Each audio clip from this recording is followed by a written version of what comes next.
The sun is the life force that has remained witness to all actions in the universe since time immemorial. The epitome of truth, which strengthens the lifespan of all forms of life with its energy rich rays. Ever since the cavage, the entire human race has stood with hands folded in prayer in front of this universal truth. Under this perennial charisma, a few human beings who have made non violence and search for self in their way of life. Simple minded poor souls who have dedicated their lives for the well being and bliss of all forms of life on earth. Chitharal, the stone structures of southern India, made way for heaven during time's eternal search for self.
Chitharal is a promised land where religion, history, and myth, as icing on the cake, merge with the beauty of nature.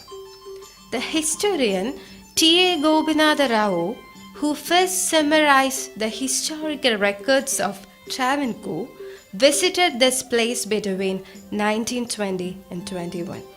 According to him, this temple was built during the reign of the king Vikramaditya Varaguna. Later, Chitharal became famous as Tirucharanamala during the times of the Jain priest Muttavila Narayana Kutiyar. He had gifted a bronze-made lampstand and a golden flower to this temple. The pet name Tirucharanamala, named after Charanas, who were the 8 descendants of the magically gifted nomads known as Samanas, became Tirucharanattumala in course of time. There is a reference to them in the book Siddhartha, written by Hermann Hesse, the grandson of Hermann Gundert. In Chudamani dictionary, there is a reference to Charanas, the 8 subcaste of Samanas, who are capable of transforming into flower, water, and sky. They are divided as Stalacharanas, Jalacharanas, Phalacharanas, Pushpachalanas, Chadurangulacharanas, Sangacharanas, and Agashacharanas. The Sendana Divagara dictionary has recorded a doubt that the Jains themselves might have been called these Charanas. Though history associates this hill to the Charanas, the stories that spread have its connection to the Ramayana. Whatever the story be, very few locals identify the hill by this name. Malaikovil is a better name to say. Anyone who reaches this hilltop enjoy a magic world created together by the rivers which appear as streams from a distance, vast fields, the Western Ghats that stand sky high, hugging the white clouds and high monumental towers. The temple with its corridor, pavilion, pedestal of sacrificial offering, and kitchen can be reached as one climbs the ascending rock path from the foothill.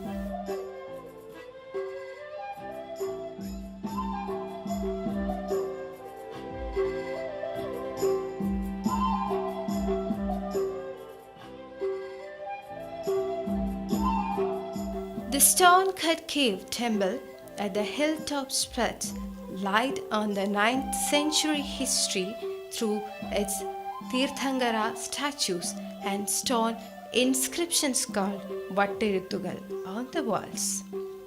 It is believed that Jainism spread to this region during the reign of the Jain king Mahendravarma, first in 610 to 640.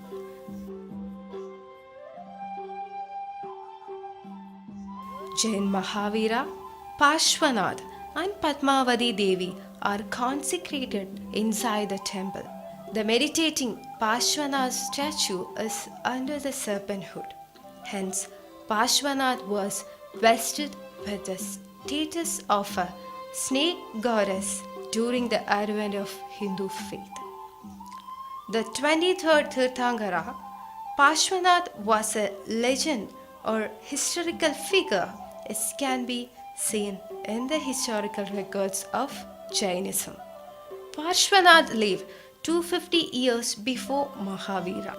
His main evocation was that selfless action was nirvana or salvation, and for that one should practice the fourfold vows or restraints of non-violence, truth, asteya or non-stealing of others' property, and aparigrahana or non-possession or non-acceptance of anything. Mahavira, on the other hand, added brahmacharya or celibacy to these and recommended the 5 great vows. Mahavira is believed to be a Kshatriya prince of Lichavi, which was a part of Vajik lands. He was the son of King Siddhartha. At the age of 30, he stepped out of home for a life of exile in the forest. He led a tough life of isolation for about 12 years. It is believed that he got enlightenment at the end of it. On knowing that a Brahmin by the name Somalacharyan had been performing yajna or rituals offering human sacrifices, Mahavira reached there. He convinced him that violence is crime. The 11 Brahmins and their 4,200 disciples who were attracted by the great philosophies of Mahavira joined him. Thus was founded the first Jain Sangha. According to historical records, 4 Jain councils were held altogether. Mahavira was born at Chatrikunda in the village of Kunda in Vaishali. The Jain sect named Nirgrandha in Varanasi was founded by him.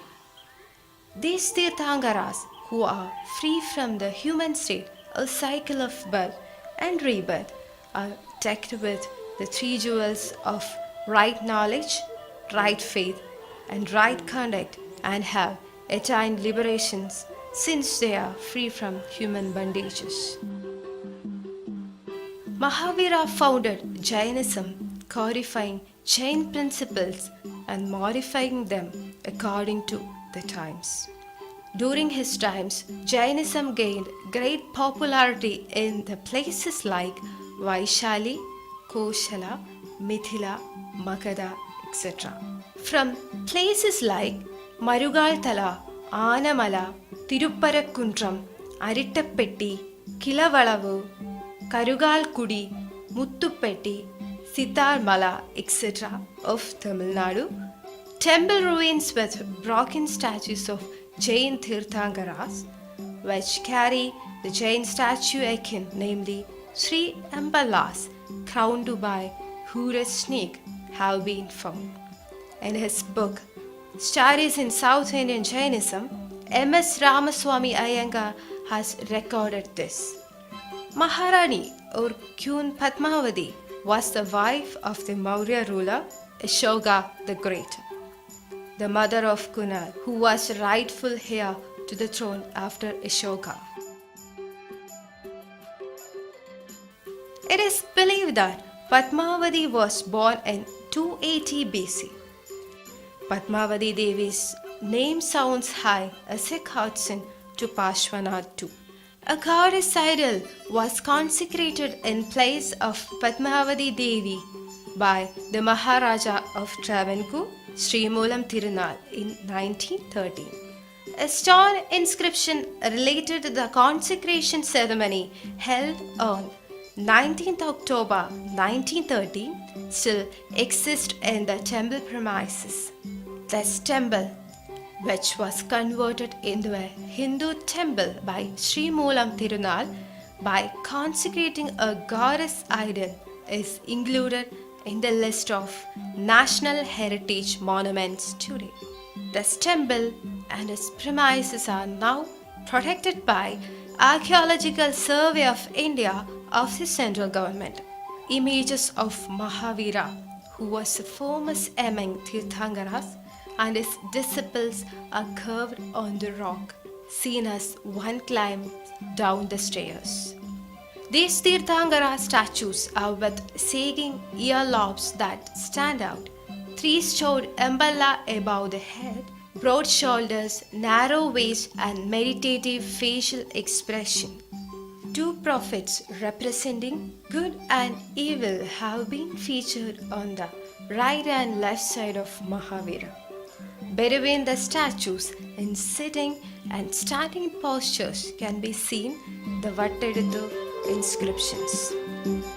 Informations regarding Arahanda Mandir, located at the Udayagiri hilltop, could be found in the Vattedutugal of Kharavela period. Jainism was considered state religion during the Kharavela period. Since Andhra was part of Kalinga kingdom, then it can be considered that Jainism gained popularity in Andhra and its roots spread throughout Tamil Nadu in Mahavira's times. Beyond the monumental tower erected by the Department of Archaeology, the entrance modeled by nature awaits the visitors.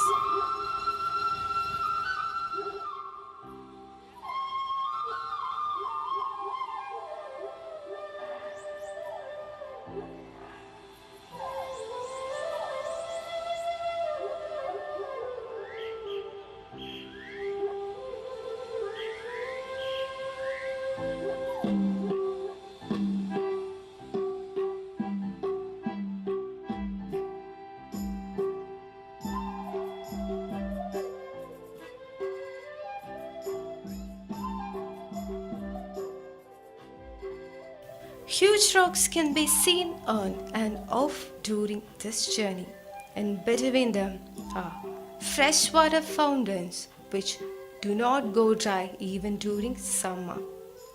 They are known as Urinji Paragal, which means sucking rocks.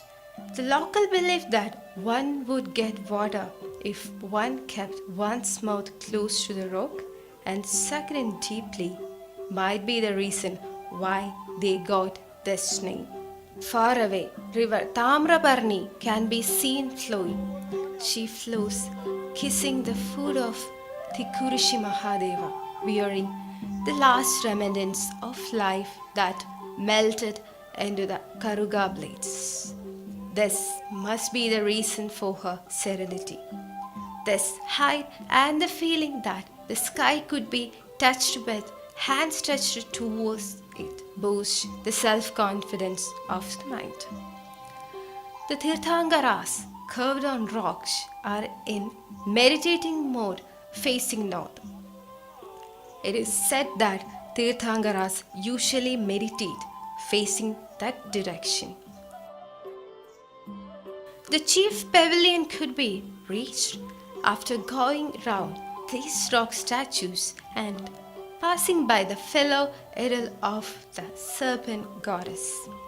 The posterior part of the temple has been constructed in the interiors of a huge rock. Above that rock can be seen a three-storied monumental tower. Though it was destroyed by lightning in 1908, the monument stands with its head held high even today, regaining its past glory through renovation. If one climbs above that rock, the sky will appear just above one. The transient and momentary nature of this life is shown to us by son of Vararuji, though his activity of rolling a stone can be understood while standing here. There are descending stairs in the anterior part of the temple again. The fountain used as temple pond is located there. Nature has lots of surprises or miracles in store for us in the urgent rock. Footprints and along with it are angled-like impressions, pallamkurigal. All these must be scarce, formed by climate changes and the forces of nature. Though that might be the truth, the hearts that are fond of listening to stories would lend their ears to the myth spreading around. Locals say that goddess Sita, when disowned by Rama, came here, and those are the footprints of the goddess, and that, to forget the pain of separation, she played Pallankuri here. Adjacent to the rock on which the temple stands, there are wood apple forests and natural gaps amidst the rocks where 4 to 5 people can huddle together comfortably. Cold wind bearing the enchanting smell of kaida flowers keeps blowing with heavily here. Around 10 nature-made ponds stand protected on this hilltop. Among them, special mention should be made of the temple ponds, well within a well that contains fresh spring water or narikina, and ponds that came into being because the Jain saints made it mandatory that there should be separate ponds for men and women to have their bath. Yet another tale of the beetle exact spat by the goddess, told by the locals, is the revelation of a historical truth. These fossils named red algae or rhodophyta play a significant role in scientifically determining the antiqueness of rocks. In the pavilions encompassing the consecrations could be seen pillars with dragon faces guarding heights. On those can be seen not just the carvings of Tirthangaras and Salabhanjikas, but animals like elephant, hare, peacock, monkey, and tortoise also.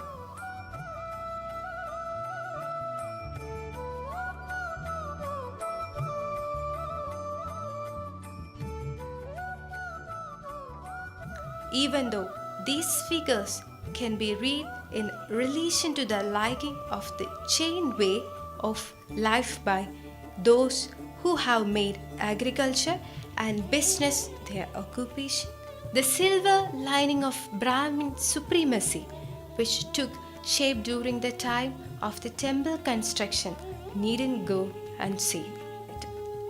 It is said that there are mainly two sects among Jains: the Shvedambaras, clad in white dress, and the Digambaras, who walk naked, assuming direction as their clothing. History says that it was the Digambara saints who reached Chitharal hills. This historical monument, which stands in 35 acres of rock area, has its first circumference of 100 meters as protected area, next 100 meters as restricted area, and rest of the 100 meters as regulatory area. When viewed from the hilltop, it is Thiruvananthapuram in the southwestern side, Marthandam in the west, Nagarcoil and Kanyakumari in the south, river Kodaya in the north can also be seen. The trees planted around also have lot of specialities. The trees like banyan, peepal, punk, neem, jackfruit, mango, cashew nut, potia, etc. not only are of medicinal value, but also do they protect this historical monument from the havocs of nature. Every 2 months, a varnish like chemical is also coated to protect this historical monument from the damages caused by climate changes. In front of the pathways that are being cooled by the wind that blows through the rocks, the air conditioners of urbanity should lower their faces in shame. Rocks are the self-confidence of earth. Every rock face appeared as if the meditative face of disciple solidified suddenly one fine day. They stand siege-like when their head held high, taking in all the sorrows of the world without showing the undercurrents, as if to convince others that its herd is not mere rock. It has decked itself with some greenery here and there, though it burns like embers in the daytime. Its shivering hug welcomes every lap with embraces it at night. How much of sweat and humor might have collected and sunk down in these dark places? These might evolve as the mercy or blessings of life in future times. The view of the three-piled approx is widely attractive. Wood apple forests that stand at a distance spreading an erotic aroma.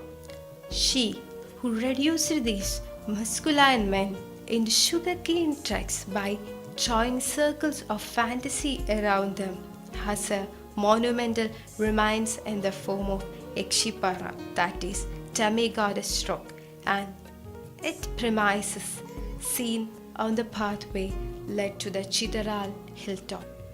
The idols have been consecrated inside the natural caves. There is a sacred path below it which is 5 feet low. It might have been made for the convenient movement of the Tirthankaras. Nature has shaped it as if there is a huge rock above the underlying rock.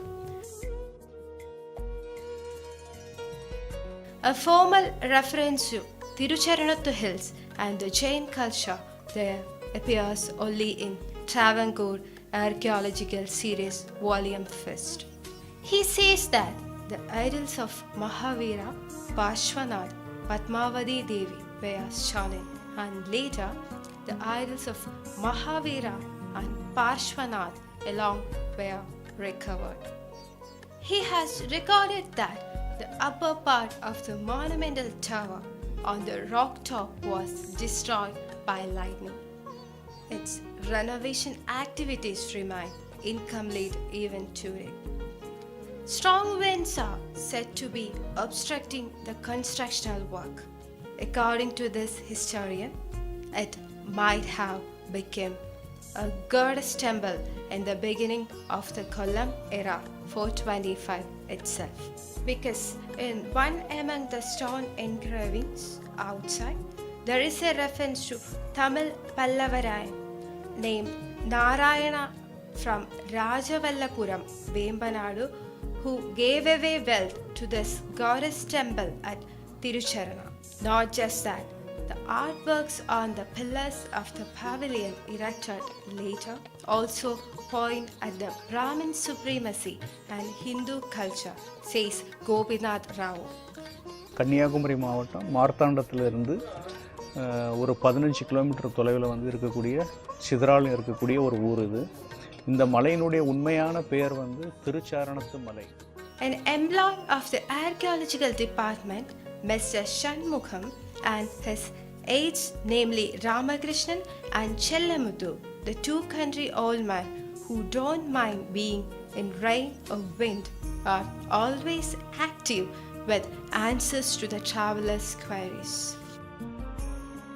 More than half of the messages in Vattirthu script engraved in the rocks are being lost. Still, in the opinion of T.A. Gopinath Rao, it is possible that, except for one, the others might have been written very recently. Vattirthu is formed out of the Nanamona script, which had its way in Madura, Malabar regions and the southern Malayalam.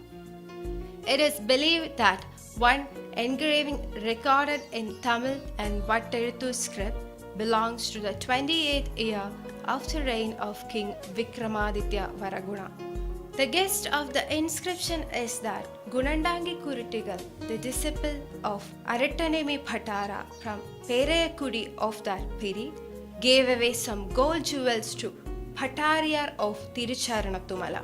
It is doubtful that the Perayakudi referred to here might be the Kalugumale, because Kalugumale had Jain presence during the same time.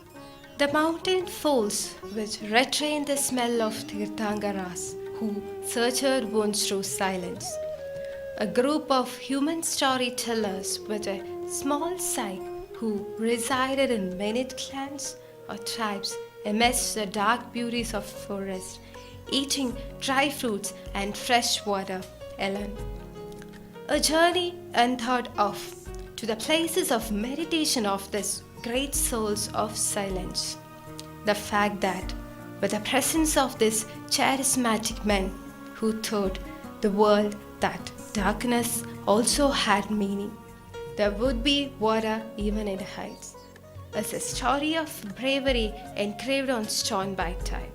It is a reason for laughter in the contemporary times that wherever the modern man is, the water there will be retreat, rendering the lap of earth dry. As we climb down the hill at the end of the scenes, the heart would be crying out for something. We will not fail listening to such a call from behind. When you are freed of the bondages of life, come, I'm here, waiting for you.